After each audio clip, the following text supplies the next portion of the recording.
you. Great. Thank you, sir. If I was shooting 16, that wouldn't be the same. Film is much more expensive. Yeah. So. Okay. We're rolling, right? Speed. Okay. Robin, talk to me about how the Emmett Till case changed a generation of people. Mm-hmm. Well, you figure Emmett Till was killed in 1955. That was a generation of young people, people 12, 13, 14, who became the kind of vanguard of the civil rights movement. They are the ones who led the sit-in movement in Greensboro in 1960. People like Cleveland Sellers, for example, was very moved by the murder of Emmett Till because he saw himself in the coffin. He saw himself as possibly a victim of that kind of violence. And it moved him to become an active member of the civil rights movement.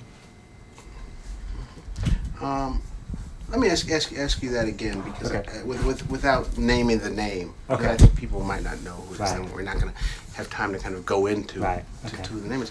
But it's great. It's just what we're talking about. You know, how did Emmett Till change a generation? How did this case change a generation of people? Well, for a generation coming of age in the mid-50s, 5 years before the civil rights movement, the death of Emmett Till was a wake-up call for them. Many of those young people ended up being at the vanguard of the civil rights movement. Many of them actually went to college 5, 6 years later and became leaders in the sit-in movements. Mm-hmm. You can be a little longer than that. Okay. Okay. What if I had to ask you, the legacy in the United States of the civil rights movement? The legacy of Emmett Till. What's the legacy of Emmett Till? Yeah. Well, the first legacy, just to reiterate, this last point was that for African Americans and for whites as well, to see images of a 14-year-old boy, all over the world, plastered in the front page of newspapers, in Jet magazine, and other pictorials, it was a wake-up call for them to realize that America has to change, that the South was a very violent place, and that violence had a lot to do with black people struggling for basic citizenship rights. If it wasn't for the images of people like Emmett Till and many others who died in that period of massive violence, I think that many of the folks who volunteered to come south, to participate in voter registration, to participate in desegregation movements, to participate in other civil rights activities, they wouldn't have been as inspired had it not been for Emmett Till. And yet, Emmett Till wasn't an activist. He didn't lead a movement. Instead, he was more of a symbol of the legacies of the past and a symbol of the possibilities of a new future if we can eliminate the kind of racial violence. Say more. One of the things that in thinking about Emmett Till was that we talk about Rosa Parks and the Montgomery Boycott and other kind of pivotal things in the civil rights movement, which were pivotal. But one thing it seems to me about Emmett Till and the Emmett Till case was that in some ways it was this emotional catalyst. That it was emotional, in a way that some of the other things that happened, immediately afterwards weren't. So you talk about the kind of emotion that this thing stirred up. Yeah, the murder of Emmett Till had a huge emotional impact on people of all ages, but especially young people. The fact that Mamie Till Bradley chose to have an open casket so that people could see the physical scars, to see the disfigurement of this young boy whose only crime really was to be a prankster in a place where the lines of segregation are so sharp that just whistling or I gotta think about how to say this because I don't know how you tell the story. Okay, but let me just back up. Okay, let's cut for a second. Sure. Yeah. Started with kind of the emotional catalyst of civil rights movement. Let's start. Let me ask you that. Talk about the Emmett Till case as kind of this emotional catalyst of the emotional catalyst of the civil rights movement. Right. The murder of Emmett Till had a huge emotional impact on the generation of the 1950s, precisely because of the physical disfigurement he experienced, the fact that this was a young boy, 14 years old. I think for a lot of people who might have thought of the South as a very faraway place, or even Southerners themselves who might have thought of the civil rights movement as something that they are not a part of, that this horrible murder or lynching was, a wake-up call. It convinced them that it could be themselves. They saw themselves in his body. And I think that the tears, or maybe the lack of tears in some ways, the anger that people who mourned Emmett Till in Chicago was enough to convince people that, things have to change. I think that sometimes we don't pay as much attention to the emotional impact of this movement precisely because we think of policy, we think of, social movements, but we don't think of what it meant to be a black boy in the age of vicious segregationist violence, what it meant to have your life cut short at such a young age for a very small infraction. Let's cut. Okay, great. Colonel, speak. Okay, Robin, talk to me a little bit about the effect of Mamie's decision to leave the casket. Right. Now, Mamie Till Bradley's decision to have an open casket funeral was incredibly courageous, and in fact, it was the thing that was even more than his murder, a catalyst for many people to an emotional catalyst for many people who were drawn to this incident, largely because she made a decision to allow the world to see what these white supremacists did to her son.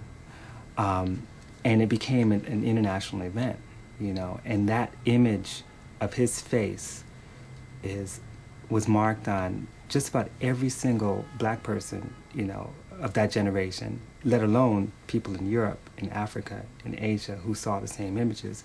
And I know for me personally, when I first saw those images years later, it was shocking to me. It was one of those unforgettable images that I think that every generation, years afterwards, will never forget.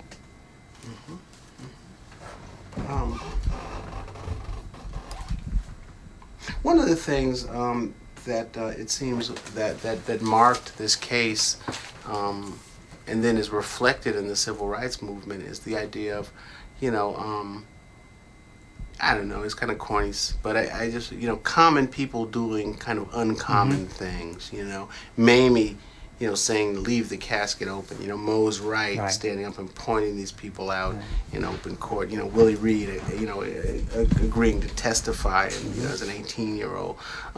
Talk a little bit about that and that legacy. Right. When we think of the Emmett Till case, we often think about the big name people like Charles Diggs coming from Michigan, or we think about the NAACP. But, I think the real heroes of that event were people like Mamie Till Bradley, who did make the decision to have an open casket, did make the decision to speak out to the public and to the press about what happened. Mose Wright, who, with the threat of violence, was able to stand up and testify against the white men who lynched Emmett Till.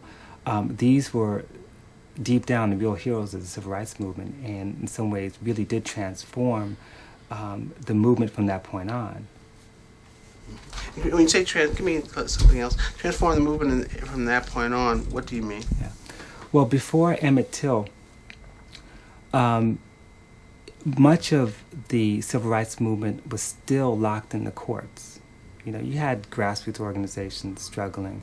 The Montgomery bus boycott was getting underway, but with the lynching of Emmett Till, there was a recognition that one of the most important sites of battle was the right to live.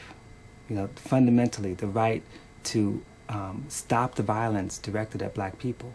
This was violence that was escalating because of increasing voter registration drives in Mississippi. 7 or 8 people died in Mississippi that year alone. A lot of them due to the fact that they were trying to register to vote. And so once Mississippians stood up and said, we're not going to take this. We're going to stand up. We're going to defend black people. We're going to stand up, appear in the courthouse, speak to the press. I think that it gave courage to future generations to come forward and say, the violence won't stop this movement. And in fact, the violence is part of what this movement's fighting against, And in that respect, I think it really transformed the nation's civil rights movement. Yeah.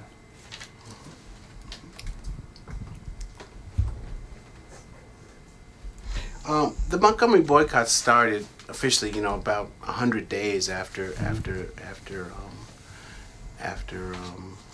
the Till case. Is there do you think there's a relationship between the two? Well, I think there's a relationship between the Montgomery bus boycott and Emmett Till in that, let me back up. I think there's a relationship between the Montgomery bus boycott, the murder of Emmett Till, and Brown versus Board of Education, that these three events emboldened black people to stand up in the face of segregation. Emmett Till, in some ways,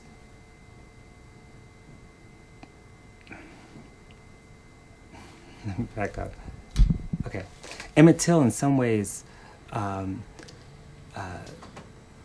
gave ordinary black people in a place like Montgomery not just courage, but I think, instilled them with a sense of anger, And that anger at white supremacy, and not just white supremacy, but the decision of the court to exonerate these men from murdering, from outright lynching this young kid, that level of anger, I think, led a lot of people to commit themselves to the movement, and in Montgomery felt the reverberations of that, just like Little Rock, Arkansas, 2 years later, and I think that anger was somehow transformed into social movement, and ironically into love.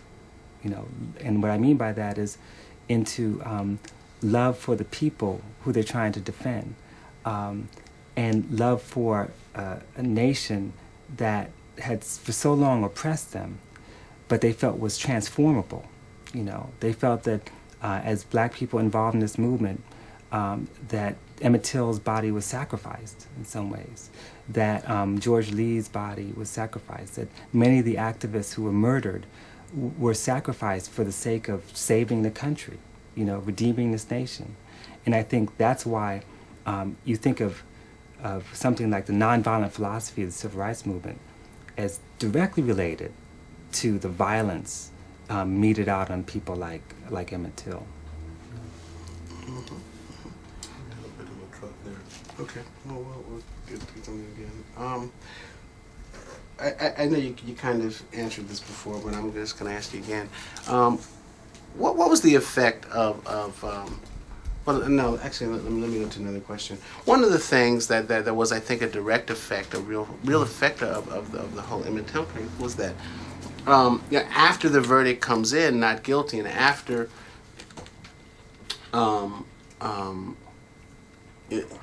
after they're freed from the kidnapping charges, Mamie Till starts to go around and speak, and she's speaking in connection with the NAACP, and they're raising lots of money, and Right. they're getting membership. Right. So talk about the effect after the trial of Mamie speaking out for the NAACP. Right. Before I answer that question, do you talk about Scottsboro or anything in this book? No, not Okay. at all. Mm-hmm. Because that's the precedent of people going around speaking. Right, and, right. But I won't mention it. Kind of keep it in this one story. Right. Well, after Emmett Till's murder, Mamie Till Bradley's decision to become very active at the NAACP, to speak out, really built up its membership at a crucial moment.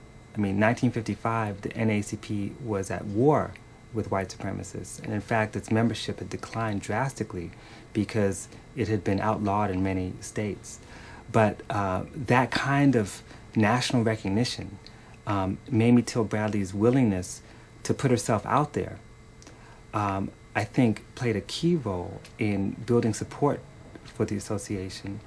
and for, again, instilling a sense of courage in those people who were normally just dues-paying members. They went from dues-paying members to active members, from active members to being involved in frontline organizations as a result of, I think, her stance. One of the things that she's, I don't know if you ever have dealt with this, one of the things that Mamie says is that, the NAACP was really kind of on the rocks in some ways because they had spent so much money and so much effort in Brown versus Board of Ed. Right. And that, that her speaking out and speaking for them, they collected a lot of money. Right. Do you know anything? Is that? Yeah, no, that's true. I mean, Mamie Till Bradley is responsible for raising a lot of money for getting the NAACP out of, I think, deep debt. They did invest huge sums of money in Brown versus Board of Education, but that's only part of it. I mean, I think the other part of the story is that they were paying bail. They were, their membership was being destroyed, through violence. People who were registered to vote were told that if you don't take your names off the rolls, well, you have to leave town, or we'll murder you, or kill your wife or children. These kinds of threats really led to the shrinking of the NAACP's base. And without that base, you lose your dues-paying membership. So it was a very difficult time for the NAACP, and that's why, ironically, the Emmett Till case was a kind of shot in the arm in a very tragic way. Mm-hmm. Robert, let me ask you that again, because I think we kind of, if we can just get a little shorter answer of that from you.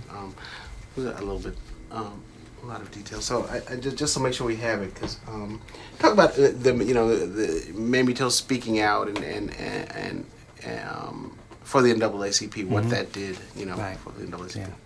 Well, Mamie Till Bradley's decision to speak out for the NAACP raised a lot of money for the association at a crucial moment when they had spent a lot of money on court cases and had lost its membership base. You can give me a little more than that. Okay. And that did what? Keep it short. Let me ask you again. Okay, I'll do it again. Just give me somewhere in the middle in there. the middle of that. Okay. Okay. Let's see. Hang on 1 second. Just have a little truck outside. But that was, your answer was great, but just kind of a little more. And I think one of the things that you can go slightly into there is, what that means for the civil rights movement coming up. Why is it important, for the world as we know it, right, for the NAACP to now have some more money and some more people? Right. What does that do? Right. Mm-hmm. Yeah. Ready? Mm-hmm. Okay. Well, Mamie Till Bradley's speaking engagements raised a lot of money for the NAACP. And that money was crucial for the continuance of its court cases. It was crucial for surviving in an age when its membership was being eroded as a result of violence. And had it not been for that kind of financial support, the NAACP might not have survived, into the early 60s, at a crucial moment when the civil rights movement was just taking off. Great. We got 3 answers, one long, one short, and one. It's like the 3 bears. 3 points. Yeah, let's pause.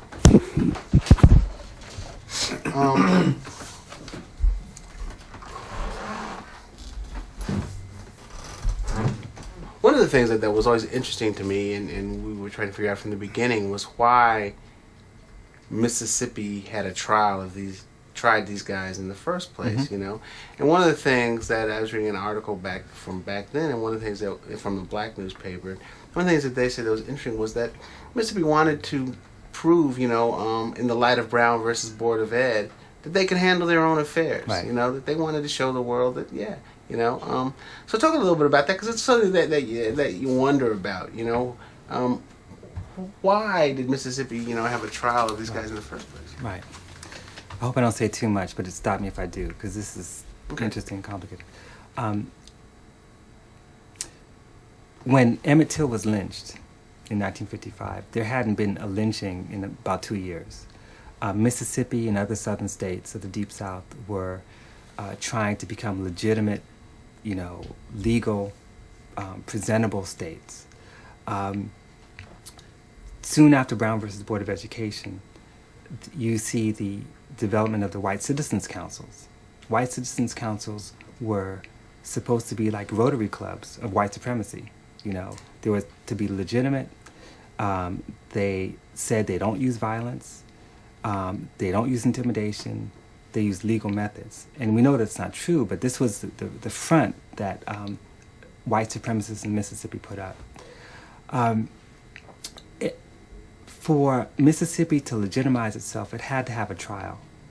It had to at least show a front of justice. Otherwise, it could be easily dismissed by the federal government. And all of its claims for the right to be autonomous, to have states' rights, to take care of its own affairs, would have been null and void.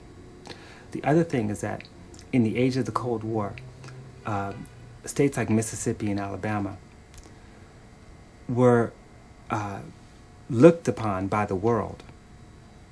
You know, the United States had a foreign policy of proving that democracy exists at home, proving that it doesn't have a race problem or a colonial problem. And it became more and more difficult for the State Department to do its work outside of the United States when back home you have all this racism and violence. And so there was pressure on Mississippi from the State Department, pressure on Mississippi from the federal government, pressure on Mississippi congressmen, senators, and the governor to look legitimate. So they tried to strike this balance between legality and legitimacy on the one hand, and the same old white supremacy and violence on the other. And so the trial was somewhat of a show, though everyone knew what the outcome would be, and that is not guilty. Mm-hmm. I just want to ask you again, talk a little bit about, just want to get it one more time, the legacy of Emmett Till. What was the legacy back then? I mean, if you had to say, this is the legacy of this thing, and what was the legacy? I think there are at least two distinct legacies of Emmett Till. One, that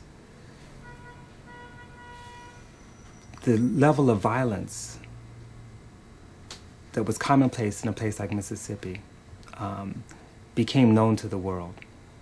And that violence generated anger and outrage and in some ways courage for those fighting in Mississippi and those willing to come south to fight that fight. I think the second legacy of Emmett Till is that Jim Crow and racism as it used to exist from the age of slavery can no longer exist. You know, something has to change. And black people in Mississippi itself were the ones who were going to make that change. And the great thing is that the change that they made, the extension of citizenship to all people, is a change that affected all of America, not just black people, but whites, Latinos, Asian Americans. It extended democracy to the country when democracy had never been extended to everyone before. Mm-hmm. What was the effect of this whole case on, because we talk about black America, mm-hmm. but what was I think there was also, a distinct effect, for black Americans, there was also an effect for white Americans. Mm-hmm. What was the effect of this for white Americans? Right. I think that for some white Americans who were not aware of the kind of viciousness that was part of the culture in the Deep South, seeing those images on the front page of newspapers, in Jet magazine, wherever they saw it, it was striking for them. And I think that it convinced some white Americans to actually participate in the movement. It convinced others to give money. And it still convinced others that, America is not what they thought it would be. It's not an accident that 10 years later you have this emergence of a counterculture where a lot of whites, not just young people, but whites across ages, began to be concerned about race relations in America. I think that for white Mississippians, Emmett Till did a couple things. For those who thought that that violence can continue as it always has been, realized that all eyes of the federal government, all eyes of the world were on them. And so they had to be more careful. You begin to get pressure from some white supremacists against using violence in the late 50s and early 60s. You see this in Alabama. You see this in Georgia. An attempt to, again, become legitimate. But the impossible thing is that you cannot maintain white supremacy and Jim Crow without violence. It wasn't possible, you know. And that's why ultimately the whole system had to collapse. Mamie Till, after the trial and after they're free of the kidnapping charges, she goes to the federal government. You know, she goes to Eisenhower and she goes to J. Edgar Hoover. Why didn't the federal government become involved in the Till case? The federal government did not become involved in the Till case, like they didn't become involved in many, many cases of violence during the Civil Rights era. One, because the federal government really had close ties to Southern Democrats. Their political purposes, political reasons for not intervening. Two, many of them believed that the communist movement was, I spoke to, let me back up. Two, many federal agents and J. Edgar Hoover and others believed that the civil rights movement was communist inspired and had been pushing that for a long time. And so for them, they treated the movement for social justice as the enemy, as opposed to being a friend. And of course, this had a huge impact on the movement itself, because many activists believed they could not rely on the federal government for support. We talked a little bit about the legacy of Emmett Till today. What's the legacy that we carry with Emmett? Well, Emmett Till's image is invoked today in so many cases of police violence. You know, you think about Michael Stewart or someone like Amadou Diallo, the big cases that we're familiar with. I know activists oftentimes will speak of Emmett Till, although it wasn't a case of police violence. It was certainly a case where a murder took place and the state turned looked the other way, did not intervene, did not protect the rights of the individuals. And so many victims of today's police violence are young people, you know, young people like Emmett Till, young people whose crime was oftentimes being in the wrong place at the wrong time, you know. You have cases of modern-day lynchings, like Howard Beach, you know. These cases of urban violence, these contemporary violence cases, the last 20 years, all harken back to the legacy of Emmett Till. The difference is, and maybe it's not a difference, but one difference is that Emmett Till inspired generations of people to fight for social justice, to say, we're going to put an end to this. This level of violence will never take place again. The question is whether or not future generations, in fighting against police violence, in fighting against racial violence, will also be inspired to put an end to it once and for all. And that's the fundamental question. Mm-hmm. Just one more question, I think, that I've got. I just wanted to ask you again. Talk to me a little bit about Emmett, the Emmett Till case as the spark for something. You know, talk about the Emmett Till case as the spark. Okay. The Emmett Till case was a spark for a new generation to commit their lives to social change. You know, they said, we're not going to die like this. Instead, we're going to live and transform the South so people won't have to die like this. And if anything, if any event of the 1950s inspired young people to be committed to that kind of change, it was the lynching of Emmett Till. Okay, let's cut. Okay, I'm good. A little tighter. Okay. Speed. Okay. Right. We often think of Emmett Till as a case of a young man being murdered, but we don't always pay attention to what it meant for a young woman, a young mother, to stand up and really commit her life to activism, to social change. The courage that she exhibited, I think, was a role model for many of the women who were drawn to the civil rights movement. I mean, you know, we often talk about Fannie Lou Hamer, we talk about Ella Baker. We don't always talk about Mamie Till Bradley as one of those heroines who stood up at a time when not many women were being called forth in the struggle to that degree. Okay, let's cut. Okay. Okay. This is room tone.